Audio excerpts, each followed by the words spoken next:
My wife, 44, and I, 43, have shared 20 years of marriage, and our journey began when we were high school sweethearts. She was a senior, and I was a junior.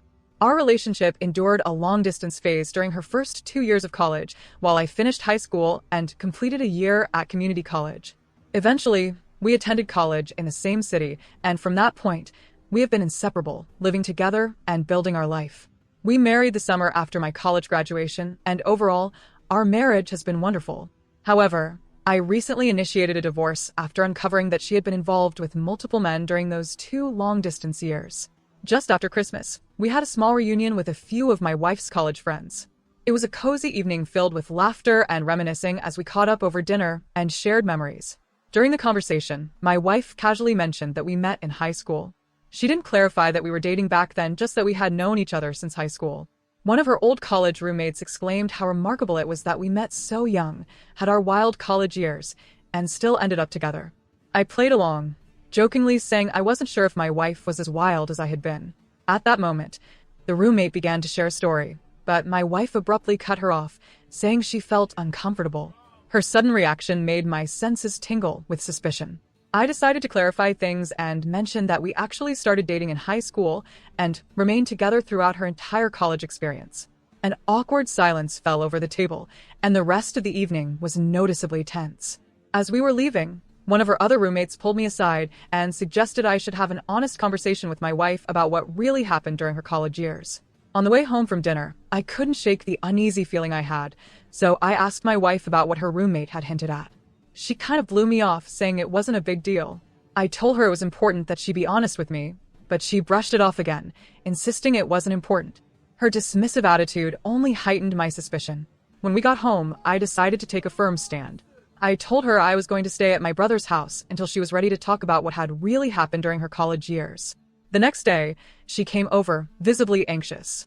She finally admitted to sleeping with several men during her first 2 years of college. She tried to downplay it, saying she didn't consider it a big deal at the time because we were long distance and she didn't think our high school romance would last. This revelation hit me like a ton of bricks. I pressed for more details, feeling a mix of anger and betrayal. She confessed that it was at least 10 different men, including at least 3 guys she had introduced to me as friends during my weekend visits, and 1 guy she was still in contact with. Hearing this, I felt a surge of emotions: anger, sadness, and betrayal. I knew our marriage couldn't survive this. I told her I wanted a divorce and would start the paperwork as soon as possible. True to my word, I began the process on January 2nd. Her attempts to downplay her actions and dismiss my feelings only solidified my decision. This wasn't just about the infidelity, it was about the lies and the disrespect that had spanned decades. Her family, and most of my family, are telling me I shouldn't throw away my marriage over a few mistakes.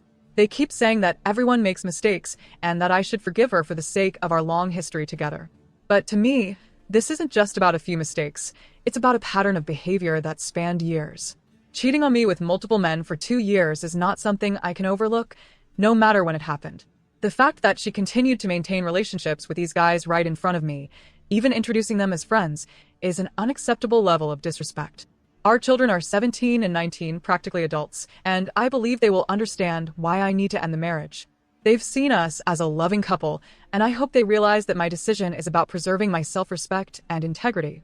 I feel like I'm losing my mind with the number of people telling me to overlook years of infidelity and decades of lies.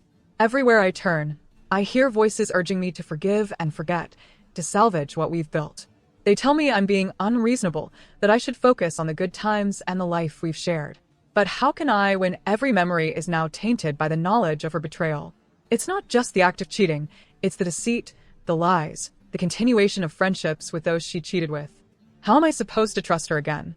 How am I supposed to look at her the same way knowing what she did and how she dismissed my feelings when I confronted her?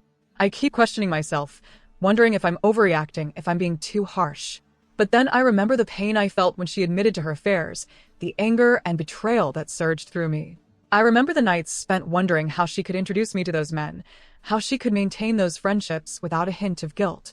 It's not something I can simply get over. It's a fundamental breach of trust that has shattered our marriage. Am I wrong for leaving? I don't think so. I feel like I'm fighting for my dignity, for my right to not be lied to not be disrespected in such a profound way. It's not about revenge or holding a grudge. It's about acknowledging that some lines, once crossed, cannot be uncrossed.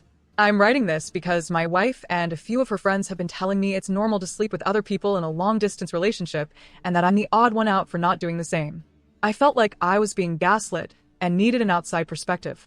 Since we live in a state with a waiting period to finalize a divorce, I thought it would be wise to get some insight before things are set in stone. After hearing these comments, I see a handful of people agreeing that it's common to sleep around in long-distance relationships, but they seem to be a minority. During those 2 years of college, we saw each other a couple of weekends a month. I lived about 3 hours away from her college, so while it was long distance, it wasn't like we were separated by the entire country. We didn't go months without seeing each other. The 3 guys I met while she was in college were introduced to me during parties. These weren't formal introductions, just casual meetups at social gatherings. The topic of me being her boyfriend never really came up, so I have no idea if they knew we were in a relationship. One of these guys is still in our lives because he married a mutual friend from college. He isn't some secret contact she's been messaging on the side. He's someone we've both been in touch with regularly for years. After finding out about my wife's infidelity, I spoke to him a few times to understand his side. He told me he had no idea we were dating back then and has since blocked my wife on social media out of respect for me. Some people have questioned how our college roommates didn't figure out the timeline. The answer lies in how we handled our marriage celebrations. My wife and I had a very small ceremony with just close family in Texas. Later, we went back to the East Coast and threw a big party for our friends.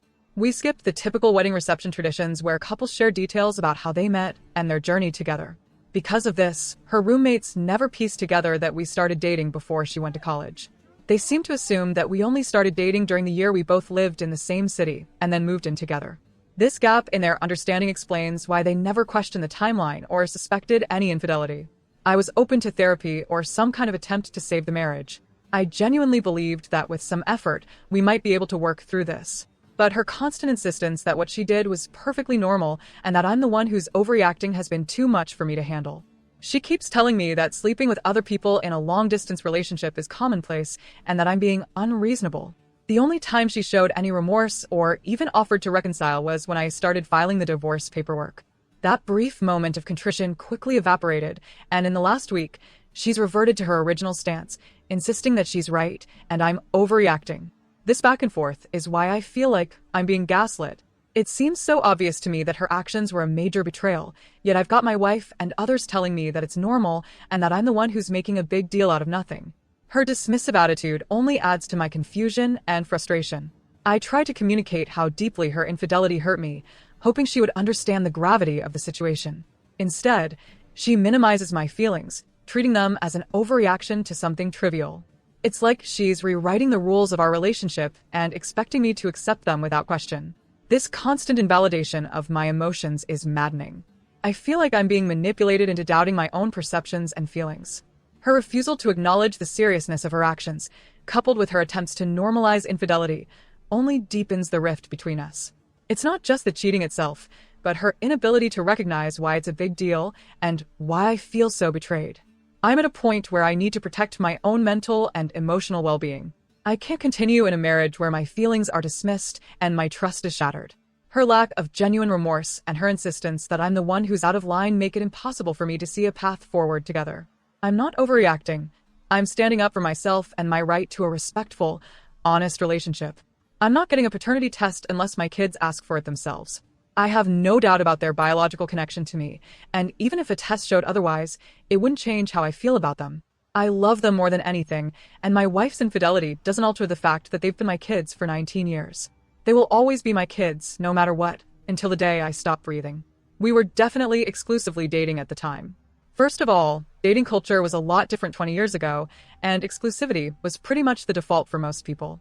There wasn't this open relationship or casual dating mindset that seems more prevalent today. It was understood that if you were with someone, you were with them alone. Second, before she left for college, we had a long and difficult conversation about maintaining our relationship long distance. It wasn't an easy discussion, but she was adamant about staying together. She even joked that her dad would come after me if I started sleeping around with other girls at my school. That joke carried a lot of weight, indicating how serious she was about us staying faithful to each other.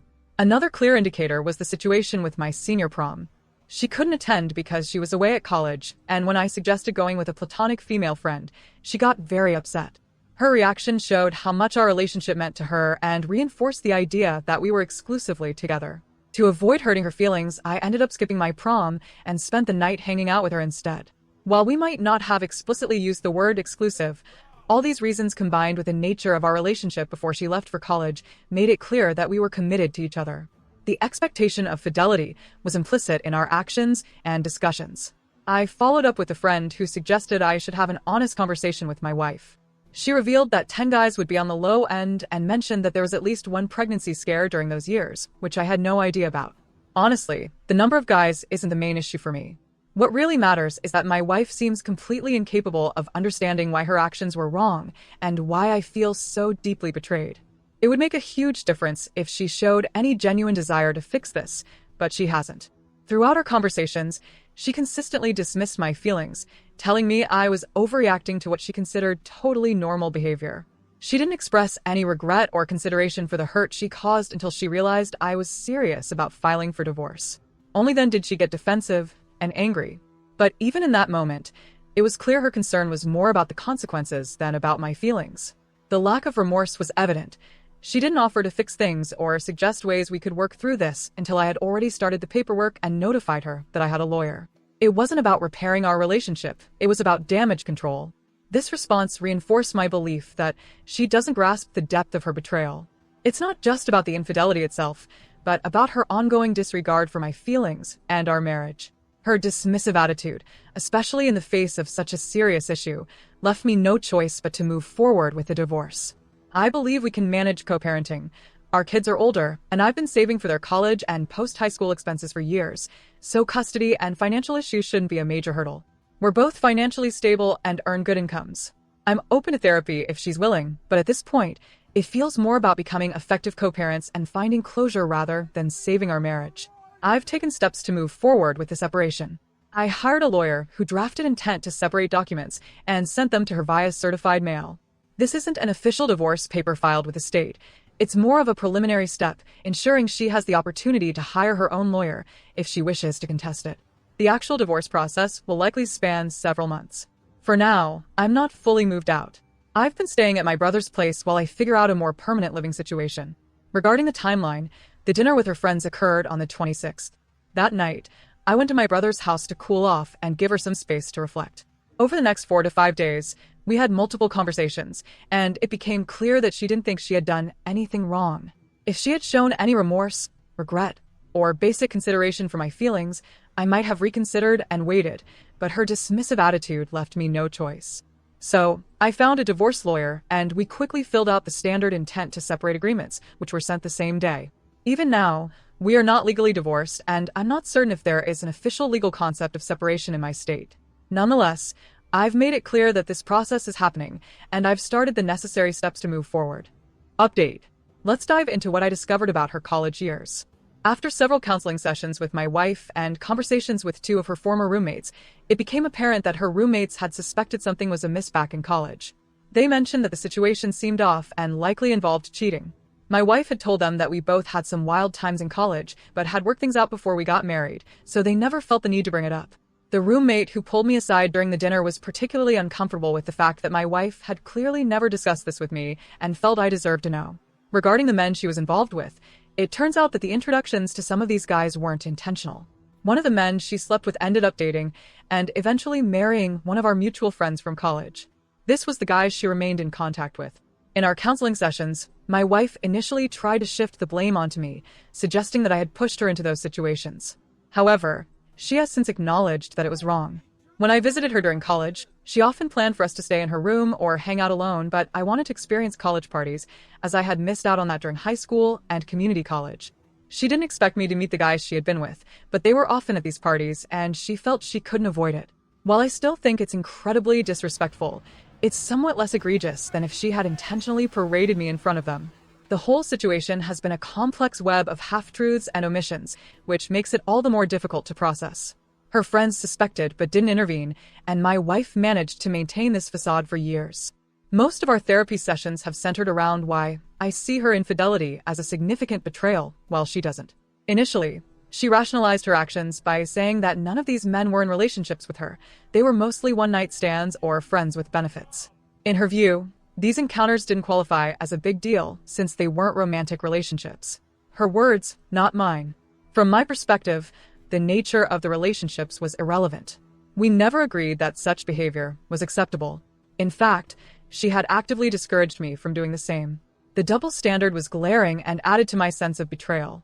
As we delved deeper into this issue over the course of 2 therapy sessions, and after she consulted with some friends, my wife began to see things differently. She now acknowledges that her actions were a breach of our trust and the foundation of our relationship. This new shared understanding has allowed us to discuss the situation more openly and honestly, moving from heated arguments to productive conversations. This shift in our dynamic gives me some hope for our future as co-parents. While the prospect of saving our marriage feels out of reach, being able to communicate honestly about our past can help us establish a healthier relationship moving forward. This is crucial for the well-being of our children and for navigating the complexities of co-parenting effectively. Now, here's why I'm 100% committed to getting a divorce. 2 pivotal things came to light that made it clear I needed to end the marriage. First, about 10 years ago, we hit a rough patch and went through a period of almost 2 years without any intimacy. She had mentioned that our physical relationship was becoming monotonous, so I tried to bring some excitement into it. Nothing extreme, just some light role play and items you'd find at a novelty store. However, it turned out she was fixated on some intimate experiences from her college days, which she is not comfortable discussing. She wanted me to recreate those experiences, but when I did, it made her feel awkward and guilty because it reminded her of other men she had been with. The fact that she insists these experiences were meaningless, yet they still affect our marriage, tells me they were more significant than she's willing to admit. Second, she confessed to flirting with coworkers during business trips since the pandemic ended.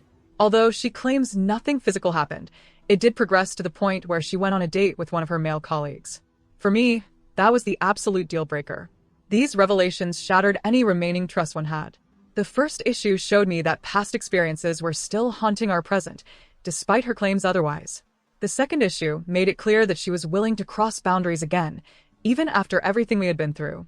These 2 factors combined made it impossible for me to see any hope for salvaging our marriage. We have informed our children that we are getting a divorce.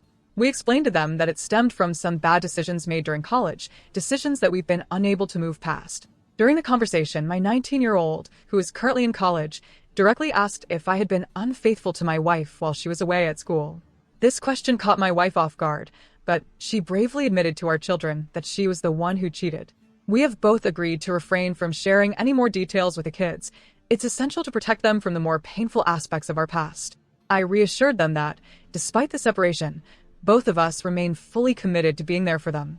I emphasized that we are in therapy to ensure we handle the divorce in the best possible way for our family's well-being. Furthermore, I made it clear to the kids that if they ever feel the need to talk about the situation, whether with us or a therapist, they have my full support. I want them to know they can express their feelings and seek help without any hesitation.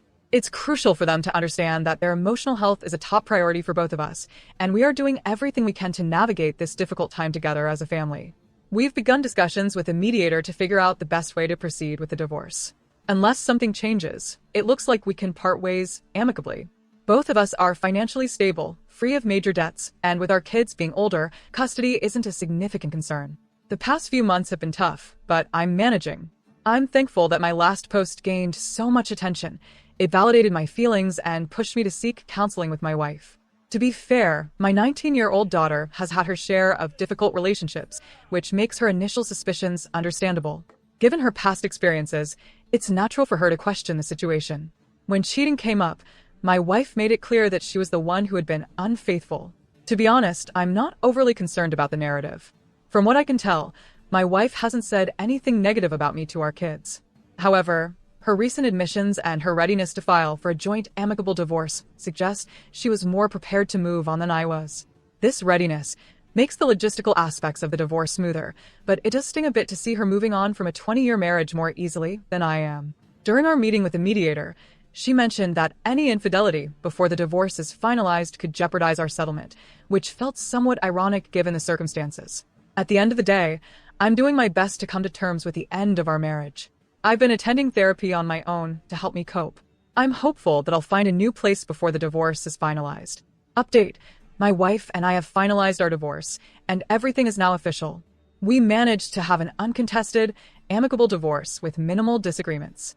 Our lawyers collaborated to draft the plan through mediation, and a judge signed off on it a few weeks ago. The only significant complication was related to our 17-year-old, who was adamant about staying with me due to the deterioration of his relationship with my ex-wife. Initially, my wife resisted this decision, but our son made it clear that he needed some time to process and rebuild his relationship with her. Although I felt my son's stance was a bit harsh, it prompted my wife to back down. We agreed that I would have primary physical custody until his birthday later this year. Throughout this period, I've encouraged my son to remain open to mending his relationship with his mother, despite the challenges. She did care for and love him for 17 years, and I believe it's important for him to consider that. I notice my son spending more time with my ex-wife, which gives me hope that they will eventually reconcile. This has been a challenging time for all of us, but I'm optimistic that, with time, they will be able to rebuild their bond. In the end, we divided our retirement funds and investments equally, 50-50ths. My wife really liked the house, whereas I didn't, so she kept the house and most of the furnishings. To balance things out, she took out a mortgage to pay me back for half of the equity and half of the estimated replacement value of the furniture. Most of our other belongings were easy to split. She kept her car, I kept mine, and we divided our personal items like my music gear and her hobby equipment, along with clothing and personal effects. For anything that was harder to divide, we agreed to sell it and split the profits. Thankfully, we had already documented most of our valuable items and electronics for an insurance rider we added to our home insurance a few years ago, which made this process smoother. Things have been going well for me personally. Both of my kids spend most of their time at my place, and we have maintained a close relationship, which was my biggest concern during the divorce. I'm relieved and grateful that this bond remains strong. I've moved into a new house that I truly love, a place that feels like a fresh start.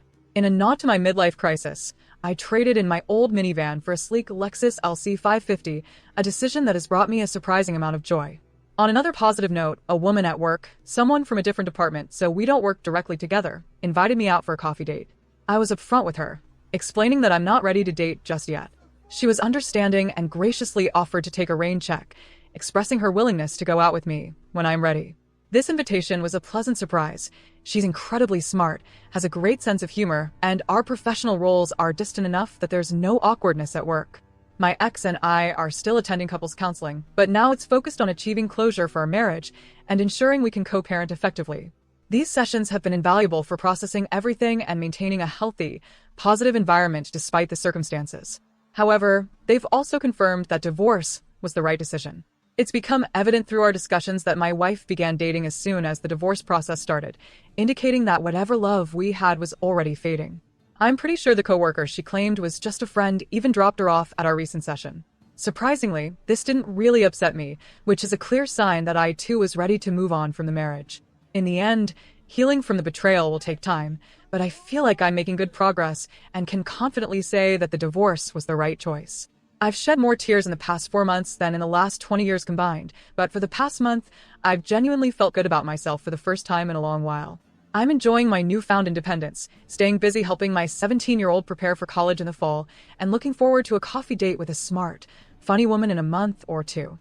The journey through our divorce taught me the value of honest communication. Looking back, I wish we had been more transparent with each other from the start. Honesty could have prevented some of the pain we both ended up feeling. It's a lesson I'll carry forward in all my future relationships, romantic or otherwise. Most importantly, I've discovered the strength within myself to rebuild and move on despite the heartache. I'm starting to feel genuinely good about myself again.